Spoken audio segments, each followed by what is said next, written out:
Gone but not forgotten. How a Nelson County community is keeping a fallen officer's legacy alive. A Lexington group is taking on the heroin epidemic. Spread the word, show some hope. Why the group's founder is reaching out to drug addicts. History on the line for UK. The Cats have given the Gamecocks trouble the last couple of years. The highlights of tonight's matchup with South Carolina.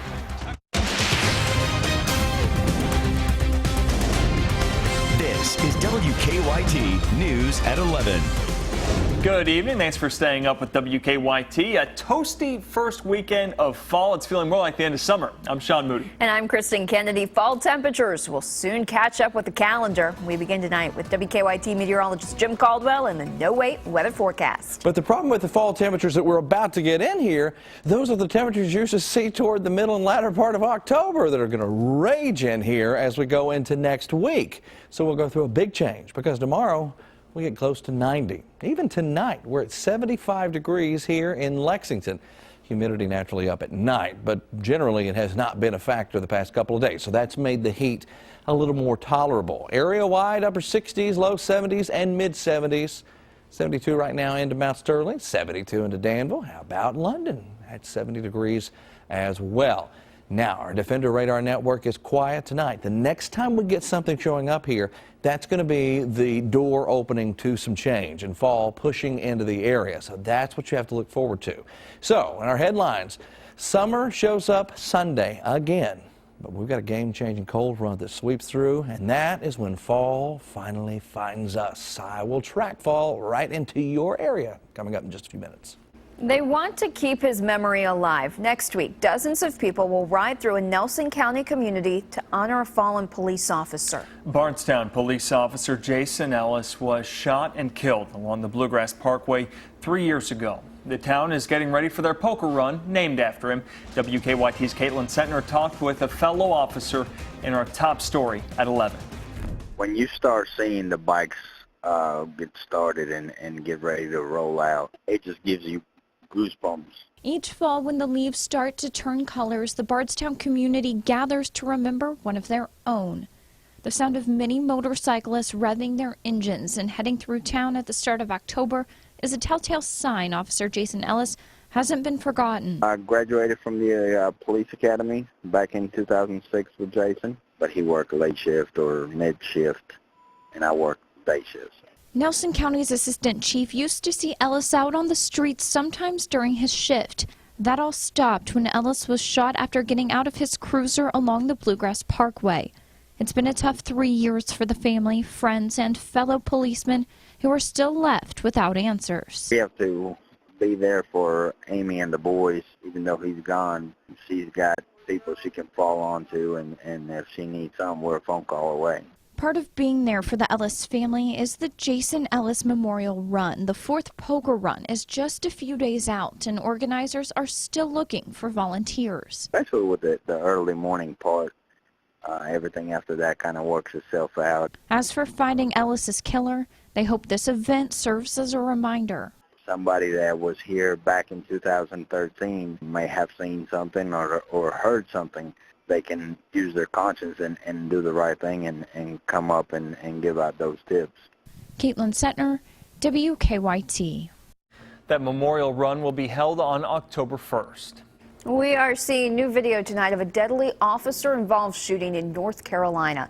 Charlotte police have released body camera and dashboard video of the shooting of Keith Scott. Body cam video shows an officer running up to other officers facing Scott. The footage does not show the actual moment of the shooting, and neither video shows Scott pointing a gun at officers. Police did release photos of the gun they say Scott had. And we've just learned tonight a man wanted in a deadly shooting at a Washington State mall is in custody. Investigators caught the man tonight. Right now they are releasing very few details. The man arrested is accused of shooting and killing 5 people Friday at a shopping center in Burlington. Friends and family of a Lexington gas station clerk shot during an attempted robbery are trying to help him now with his hospital bills. Charles Moore was working at the Marathon on Lansdowne last Saturday when he was shot. He's still at UK Hospital. And Moore's family says he'll spend months at a rehabilitation center. And today they held a fundraiser at that marathon station to help him with his finances. And the marathon is still accepting donations for Moore. Friends have also set up an online fundraising page for him. We have a link to that page over at WKYT.com. Friends and family said their final goodbyes today to a Kentucky National Guard member who was murdered earlier this month. Lexington police say Trevor Dilger was shot to death over the Labor Day weekend. His body was found in a car that was set on fire near the Fayette-Woodford County line. 3 people now have been charged in that case, and today Dilger was remembered at a memorial service at Kerr Brothers Funeral Home. State road crews are reevaluating a stretch of Scott County Road where a woman died last week. District 7 staff say they are reviewing the accident history for several miles of US 25 in Scott County. They've received a lot of complaints recently about an increased volume of truck traffic, as well as concerns about speeding. They are requesting additional patrols from commercial vehicle enforcement.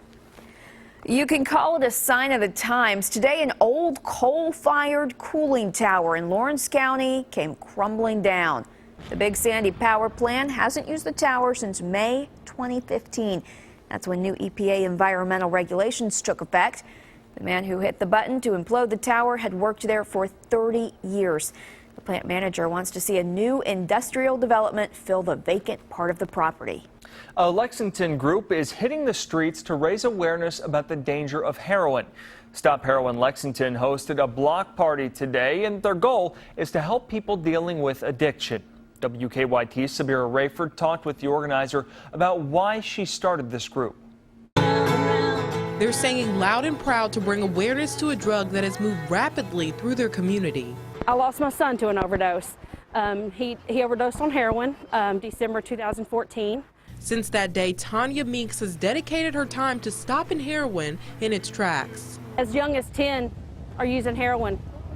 They're taking it to school, you know, and sharing it with their friends. It's just mind-blowing to me. I had no clue. She started Stop Heroin Lexington, and the group has a number of recovering addicts looking to help others. If I don't do this, I'm doing other things that aren't good for me. Eli Ware says he battles addiction along with mental illness. He says today's event reminds him how important it is to stick together. The way recovery works is one addict or one alcoholic helping the next. So anything I can do to help out, spread the word, show some hope, that's what I'm going to do. As for Meeks, today's celebration of recovery is something she wanted to do to encourage others in the community to look out for one another. It's important to help somebody, help your friend. You know, if you think they got a problem, you know, contact their family, do some kind of intervention, especially with a heroin addiction. It can grow out of control very, very quickly. She says the group has no plans of slowing down. In Lexington, Sabir Rayford, WKYT. And earlier today in Winchester, families were raising to raise awareness of drug addiction. Amber Fields came up with the idea for Run for Recovery. She tells us her husband died from an addiction to prescription pills that he took for pain associated with lupus. Fields says that she was also addicted to the pills, but losing her husband forced her to get help. Since then, I said if I ever got through the grief of it and came off the drugs myself, that I would do something to honor him. And so me and another lady have been planning this for the last year, and this is the fruit of our labors. Fields also says she's proof that people can and do recover.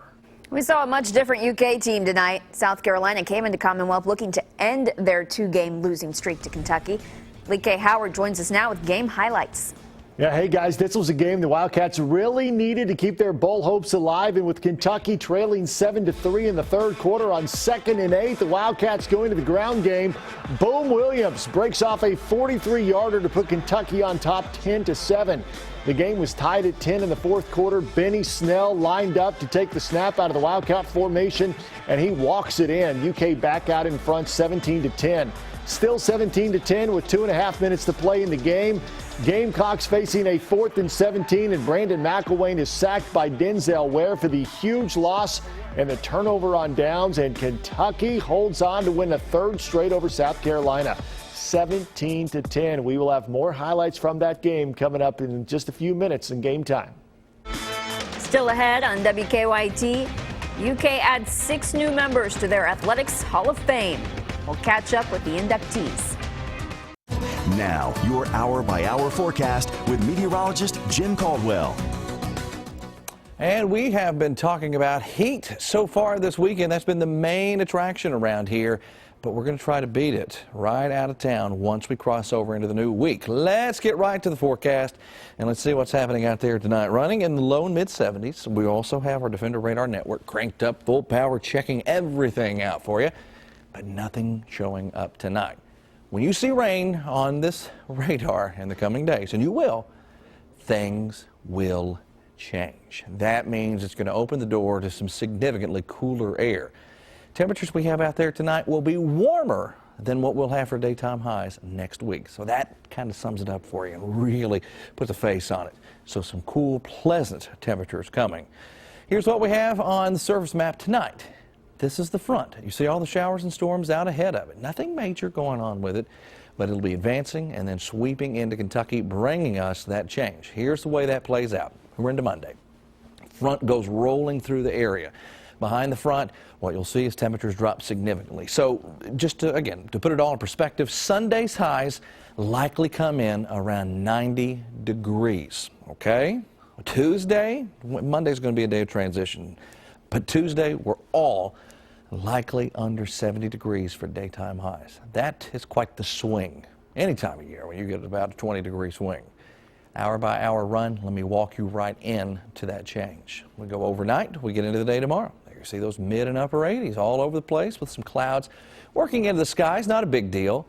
Here comes the front. You see the clouds getting a little bit thicker. The brighter whites are showing up. You can also see the rain attached to it. Showers are passing through here with very little fanfare. I mean, this isn't going to be a big-time weather maker as far as rain's concerned. You might have a gusty shower or a little breeze out ahead of this.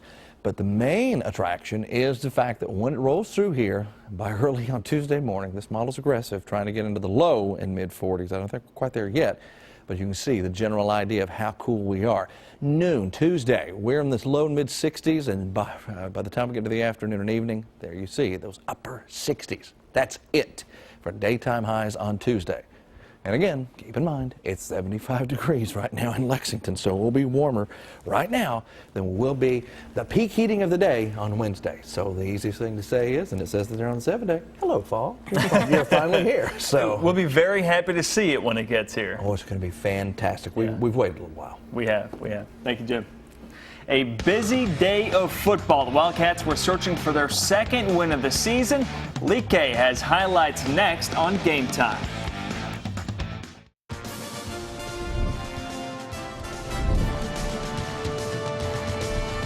Coming up tonight on Game Time, the Wildcats were looking for a third straight win over the Gamecocks. Kentucky native Damian Harris suffers an injury early in the Alabama game.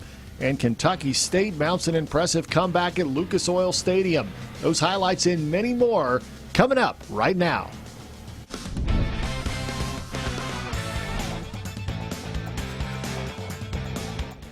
The Wildcats returning to league play in Week 4 in a big matchup with South Carolina. Mark Stoops has beat South Carolina 2 straight seasons. Steven Johnson getting his first start at quarterback for the injured Drew Barker.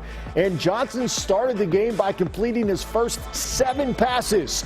Here Johnson hooks up with Garrett Johnson for a big first down on 3rd and 6. Now that drive would end with an Austin McGinnis 30-yard field goal to give Kentucky the 3-0 lead, and the Wildcats were on the board first. After forcing South Carolina to punt on its first 4 drives, the Gamecocks broke through on their 5th possession. A.J. Turner picks up a 12-yard touchdown around the edge. 7-3 Carolina at the half. Kentucky got the ball to start the second half on 2nd and 8. Wildcats going to the ground game. Boom Williams breaks off a 43-yarder to put Kentucky back on top 10-7. Next UK possession. Johnson has his first slip up. His pass sails high and is intercepted by DJ Smith. Not a perfect night, but a really good night for Johnson. Late in the 3rd, South Carolina ties it up with a 35-yard field goal from Elliott Fry. 10-10 headed to the 4th. Kentucky's first drive of the 4th quarter. Wildcats facing 3rd and 7 deep in the red zone. And Johnson keeps it himself. Brought down at the 1-yard line, though good enough for the first down. Very next play, how about the freshman, Benny Snell, lined up to receive the snap out of the Wildcat formation, and Snell waltzes in for 6. 17-10, Wildcats back on top. Still the same score, 17-10, 2.5 to play in the game. Gamecocks facing 4th and 17, and Brandon McElwain sacked by Denzel Ware for a huge loss and a turnover on downs. Kentucky, though, still needed a first down on 4th and 1 from the 35. And who else? Snell pushes the pile and gets it. High fives all around. The Wildcats get a win in the SEC, a 3rd straight over South Carolina, 17-10. But is it the biggest win for Stoops at Kentucky? It's a step in the right direction. I really appreciate the way the guys really went about their work. You know, we needed to get a lot of things fixed, and we had to have a starting point, and I think the guys really practiced hard. They're good kids. They care. We just got to keep on working, but I really love the way they responded. Next week, the Cats must travel to Tuscaloosa, where today the nation's top-ranked team destroyed Kent State. First quarter, Joshua Jacobs barrels over from a yard out. It's 14-0 Bama. Still in the first, the true freshman gets his number called again. He delivers, this time from 24 yards out. Alabama up 21-0. Second quarter, Bama's Blake Barnett drops back and finds O.J. Howard. No relation. This one good for a 34-yard touchdown. Bama cruising to a 48-0 win headed into next week's game against Kentucky. Now, Madison Southern product Damian Harris left today's Alabama game less than 3 minutes in. Harris was injured on this play here. The Richmond native goes down just 5 plays into the first quarter. He comes off the field carrying his right leg. Harris was later carted off the field with his right ankle taped with ice on it. Harris has been one of Bama's best ball carriers, averaging 9 yards a carry. No word on whether Harris will be available next week for the Kentucky game. LSU and Leonard Fournette clashing with the SEC West foe Auburn tonight. Late in the fourth, Auburn's Daniel Carson gets the field goal to give Auburn the 18-13 lead. Then with seemingly no time left, LSU's Danny Elting scrambles out of the pocket and throws the touchdown pass to DJ Chark in the end zone to put LSU ahead of Auburn at Jordan Hare at the horn. But wait, the official review showed time had ran all the way off the clock before the ball was snapped. And Auburn wins in a wild finish, 18-13. Austin Appleby in Florida looking to make it 12 straight versus Tennessee. In the second quarter, Appleby rolls right, then throws to the backside screen, and he's got Jordan Cronkite who takes it in for the 15-yard touchdown. 14-0 Gators. Florida had a 21-0 lead before Tennessee mounted a comeback. Now 21-17 in the fourth. Josh Dobbs to a wide-open Jawan Jennings. 67 yards down the sideline for the touchdown. Vols take a 24-21 lead. Next Tennessee possession. Dobbs hits Josh Malone over the middle, 42 yards this time. 38 unanswered points by Tennessee. And the Vols end the 11-game losing streak to Florida, 38-28. Vandy paying a visit to Western Kentucky. 3 seconds left in the game. Vandy's Ralph Webb dives across the goal line to tie the game at 24. Now, following the extra point there, we go to overtime. Vandy gets the ball first, scores a touchdown. Kyle Shermer to Nathan Marcus over the middle. It was 31-24 Vandy. Western would respond with a touchdown of their own and electing to go for 2 and the win. Mike White's pass goes off the chest of his receiver, bouncing high in the air, and Vandy holds on to win 31-30. 6 new members are inducted into the UK Athletics Hall of Fame this weekend, and Kentucky State mounts an impressive comeback in Indy. Those highlights and many more are next on Game Time. Tuesday night's Mega Millions jackpot is $25 million.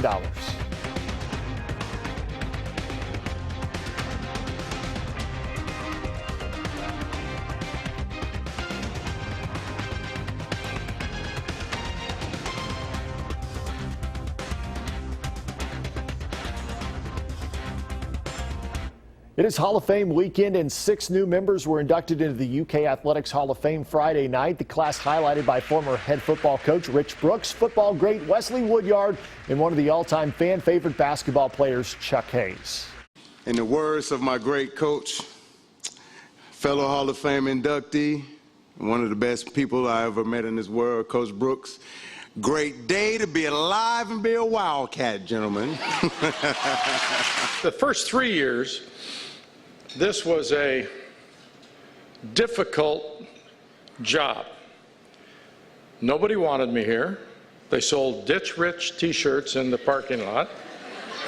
By the way, they did that at the University of Oregon, and I'm in their Hall of Fame too. So I wanted to be an All-American, didn't happen. I wanted to get to the Final Four, it didn't happen. So I asked myself, I said, why wasn't it good enough? It's like, I guess I just wasn't good enough to get there. But being inducted to this Hall of Fame, you guys let me know that I did what I was supposed to do, and I want to thank you for that one. And congratulations to all 6 newest members. Back to the highlights. Third-ranked Louisville visiting Marshall early in the first. Lamar Jackson looking deep downfield. He's got James Quick wide open, 71 yards down the sideline. 7-0 Cardinals. Same score in the second. On 3rd and goal, Jackson throws over the middle to Cole Hikutini. 8-yard touchdown, 14-0 Louisville. And right now it is 52-21 Louisville in the fourth. Back here close to home, Georgetown College hosting Faulkner out of Alabama. Tigers on the move in the first off the play action fake. Ozzie Mann throws over the middle up top to Kyle Longworth. 29-yard gain down to the 1-yard line. Georgetown would punch it in a play later. Now 7-0 in the second. Faulkner looking to tie things up. Clayton Nicholas to Jonathan McNair on the fade route. Game tied at 7 apiece. Georgetown had the answer before the half. Mann looking downfield to Connor Ford, who comes down with a great touchdown grab. Georgetown improves to 3-1 on the season with a 35-21 win over Faulkner. Kentucky State had won 8 straight over Central State. The two meeting up today at Lucas Oil Stadium in Indy. Central State up 14-0 late in the game. 4th and goal in the fourth, and it's KSU's Court Grotehouse scrambling to find Jakar Turner on the side for the touchdown, 14-7. Then with 3:46 left in the game, KSU's Lavelle Cloud blocks the punt, and Vincent Edwards recovers the ball in the end zone for the touchdown to tie the game at 14. Then in overtime, KSU kicker Bill Rose, that's a 23-yard field goal to win it. It is good. The celebration was to follow. Kentucky State and John L. Smith get their first win of the year, 17-14 over Central State. The Bengals return to Paul Brown Stadium on Sunday for a meeting with Super Bowl champion Denver. That's next on Game Time. The Bengals will look to get back on track Sunday afternoon when they return home to host the Broncos. Cincinnati is coming off a tough loss to Pittsburgh, and now they have to prepare for the defending Super Bowl champs. No Peyton Manning this time around, but the Broncos are off to a 2-0 start to the season. It'll be a big game. You can see that game right here on WKYT tomorrow afternoon. It's the 1 p.m. kickoff, the first of a doubleheader right here on CBS. Big game for the Wildcats, big win. We'll talk more about that tomorrow. Thanks again for joining us for Game Time. Good night, Kentucky.